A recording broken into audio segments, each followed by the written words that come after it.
श्री स्वामी समर्थ. जय जय स्वामी समर्थ. करणी बाधा म्हणजे काय? करणी बाधा कशाला म्हणतात किंवा आपण कशी ओळखायची किंवा हे रिअल आहे का ह्या गोष्टी आपण नुसतं अंधश्रद्धेला खतपाणी घालतो किंवा ह्या गोष्टीला आपण कितपत महत्त्व दिलं पाहिजे, बऱ्याचशाच प्रश्न केंद्रात येतात किंवा कमेंटद्वारे सुद्धा बरेच येतात. तर काल 2 ताईंनी मला प्रश्न केला की ताई, करणी बाधा असते का आणि असेल तर कशी ओळखायची आणि ह्याच्यावर सेवा काय आहेत, त्या सेवा ज्या आपण स्वामी केंद्रातून करत असतो.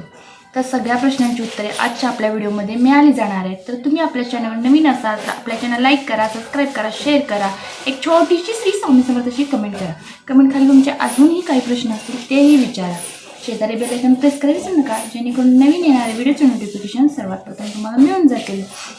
बघा, सगळ्यात महत्त्वाचं करणी म्हणजे काय आणि ती कशी ओळखावी. एक काचेचा ग्लास घ्यायचा, त्यामध्ये लिंबू टाकायचा आणि स्वामी समर्थांचं नामस्मरण घ्यायचं की जे काही जर माझ्या घरात असेल वाईट, कुणी वाईट नजर असेल, कुणी वाईट काही गोष्टी केल्या असतील तर ह्यापासून मला सुटका मिळाली पाहिजे किंवा मला ते समजलं पाहिजे. दुसऱ्या ग्लासमधून आपण यात पाणी ओतायचं.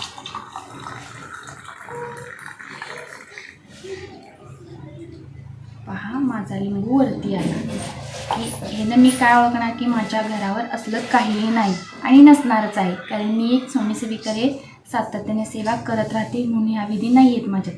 तुमचा जर हा लिंबू असा तळाला बुडला, पण बोट लावता येत नाही ऑटोमॅटिक, मी आता बोटानं प्रेस करून दाखवते, असा जर खाली राहिला तर ओळखायचं की तुमच्या घरात करणी बाधा केलेली आहे. आणि आता विचारलं की हे अंधश्रद्धा आहे का, तर नाही. वाईट शक्तीचा प्रभाव सगळीकडे चालू आहे, कलीचं युग आहे, सगळे वाईट शक्तीवर जास्त प्रभावित पडत आहेत, म्हणून विशिष्ट प्रकारचे लोक असतात ते या गोष्टीकडे खेचली जातात आणि ते आपल्या नावाने करत असतात. तर हे असं होतं आणि जर ह्यापासून मुक्त झाला तर लिंबू ऑटोमॅटिक असा वर पोहतो.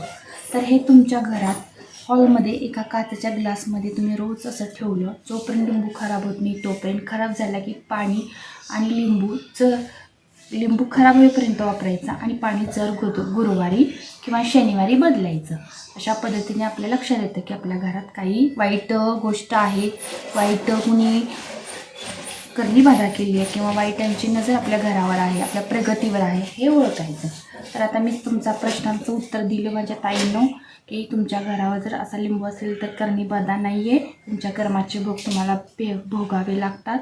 जर असे असेल, तुम्ही सगळं व्यवस्थित करत असाल, तरीही तुमच्या घरात विशिष्ट प्रकारचा त्रास होत असेल आणि हा तुमचा लिंबू जर असा झाला असेल तर ओळखायचं की तुमच्या घरावर करणी बाधा आहे. तर आता याच्यावर आपण उपाय काय करायचा, सेवा काय करायची. बघा, आपल्या नित्यसेवेमधलं नेहमी कालभैरव अष्टकम, महादेवाच्या मंदिरात जायचं. बघा, तुम्हाला दिवसभरात कधीही वेळ मिळेल तेव्हा जावा, 11 वेळा कालभैरव अष्टकमचं पठण करायचं, सलग 11 वेळा करायचं. महादेवांना 3 पानं बेलपत्र, पांढरं फूल व्हायचं आणि कालभैरव अष्टकमचं पठण करून यायचं. ह्या गोष्टी जर तुम्ही 1 महिना 40 दिवस जर सलग केलं तर तुम्हाला परत कधीही असल्या गोष्टीचा बाधिकार होणार नाही आहे. आणि जसं हे असं होतं आहे ते त्या गोष्टीनं कधीही होणार नाही आहे, लिंबू कधी असा डुबला जाणार नाही आहे, वरतीच राहणार आहे. तर तुमच्या लक्षात आलं असेल, करणी बाधेवर कोणत्या गोष्टी, फक्त कालभैरव अष्टकमचे पठण, तेही महादेवाच्या मंदिरात जाऊनच करायचं. आणि तिथून पुढे तुमचा लिंबू असा असेल तर तुम्ही घरात रोज सोमवारी 11व्या कालभैरव अष्टकमचं पठण करायचं. ही झाली. आणि ह्याच्यावर दुसरा तोडगा म्हणजे जर आमुष्याला आपण एक नारळ घ्यायचा, नारळावर 7 भीमसेन कापूरच्या वड्या ठेवायच्या आणि तो शेंडी देवाकडे करायची आणि टोक आपल्याकडे करायचा, असा उजव्या हातात घ्यायचा म्हणजे दोन्ही हाताने, आणि स्वामी समर्थ महाराजांना विनंती करायची की माझ्या घरावर कोणी वाईट प्रकारची करणी बाधा केलेली आहे, मी काही गुणाचं कधी वाईट चितणार नाही आहे, त्याचं पण चांगलं कर, पण त्याचा काही निषेध माझ्या घरावर नाही झाला पाहिजे. ते कापूर असं खाली एका पाटावर नारळ कापूर ठेवायचा किंवा तामानात ठेवायचा आणि कापडाची उडी पेटून द्यायची आणि महाराजांचा जप करत राहायचं. बघा, ह्या गोष्टी जरी केल्या आणि त्याचा कापूर जळलेल्याची त्याची काही थोडीशी रक्षा असेल, ते आपल्या घरात चोपड्यात फिरवली तरी कुणाची वाईट नजर येत नाही, आपल्या घरातली निगेटिव्हिटी दूर निघून जाते. जर अमावस्याला ही सेवा केल्यामुळे आपल्या घरातली सगळी दोष निघून जातात. बरेचसेच प्रकार असतात बघा. आणि करणी बाधा कशामुळे होते तर आपल्या शेजारचेच लोक, आपली नातलगच लोक आपल्या प्रगतीवर जळलेली असतात. त्यांना आपली प्रगती बघवत नाही आहे. स्वतः प्रगती करायचं न विचार करता ते आपल्याला खाली खेचायचा मार्ग करत असतात. भले आपण थोडेसे कर्माने खेचले जातो, परत आपण आपल्या सेवेने वरती निघतो, पण ते कधीही वर निघत नाही, ते खालीच राहतात. असो, त्यांचे कर्म त्यांच्याबरोबर, आपले कर्म आपल्याबरोबर.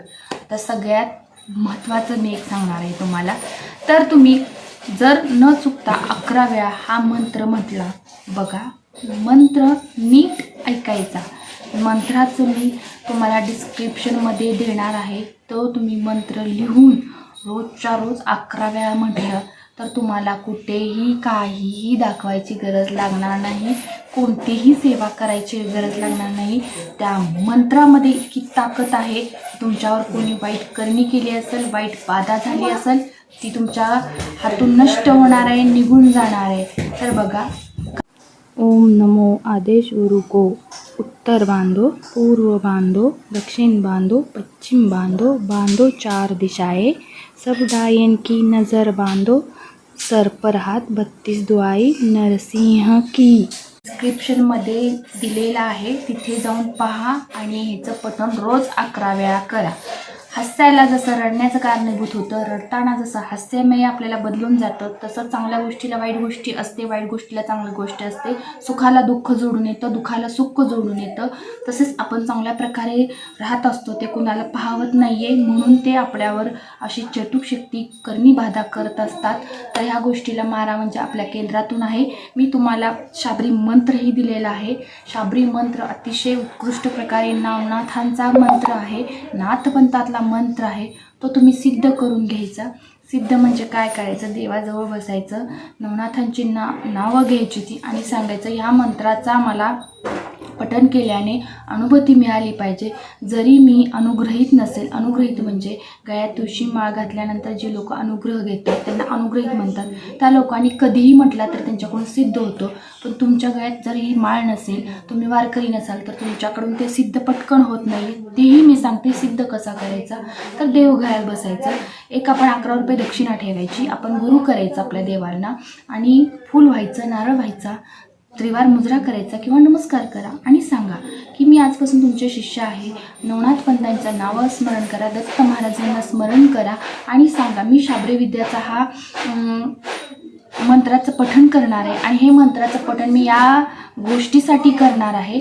त्या गोष्टीतून मला सुटका मिळाली पाहिजे आणि या मंत्राचा प्रभाव माझ्या घरावर झाला पाहिजे. अतिशय उत्कृष्ट प्रतीचा हा मंत्र आहे. तुम्ही फक्त पठण करून मला अनुभव नंतर सांगा.